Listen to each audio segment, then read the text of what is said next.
Agriculture is also pursuing its investigation of 4 non-government organizations that also received PDAF funds from legislators. 2 of the NGOs have reportedly offices. Sam Ramirez reports. In the investigation of the Department of Agriculture's Internal Audit Service, a combined 44.9 million pesos worth of PDAF from 6 lawmakers went to Kaupdan para sa Mangunguma Foundation Incorporated, an NGO linked to Janet Lim Napoles, alleged mastermind behind the 10 billion pork battle scam. When the investigating team went to the address of the Napoles Link NGO, it wasn't there anymore. But aside from the Napoles Link NGO, there are 2 more NGOs whose offices were non-existent when the team went to their office addresses. The 2 NGOs which received PDAF from lawmakers are Kaakbay sa Buhay Foundation Incorporated, which was given 2.5 million pesos, and Kasangga sa Magandang Bukas Foundation Incorporated, which received 17.6 million pesos.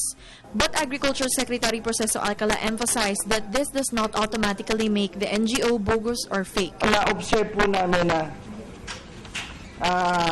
mayroon pa rin pong mga ilang NGO ngayon na wala na pong opisina. But that doesn't mean po na ito po ay mayroon pong na nagawa. Sapagkat may ongoing po itong validation, yung aming internal audit team, para po ma-check din namin. Yun po yung lalabas dun sa pag natapos po namin yung aming pag-iimbestiga. Kasi mahirap po naman magsalita kami na kagaya po nung kay Napoles kung lehitimo naman po lalabas yung mga NGOs. The investigation is still ongoing. The department is now focusing on the 4 other NGOs which received PDAF from lawmakers, with special focus on the 2 NGOs which has non-existent offices. Secretary Alcala stressed that the department only started receiving PDAF allocations August of last year, when lawmakers said that they cannot refuse it. Later part of 2011, kami po naglalakad ng budget proposal for 2012.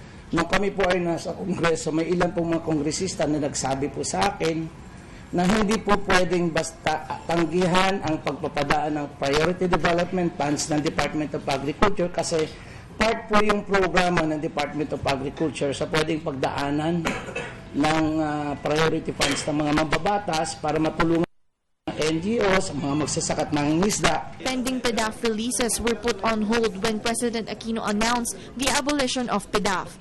The Department of Agriculture is now waiting for instructions on what to do with the 200 million pesos worth of PDAF. Reporting for the People's Television, Sam Ramirez.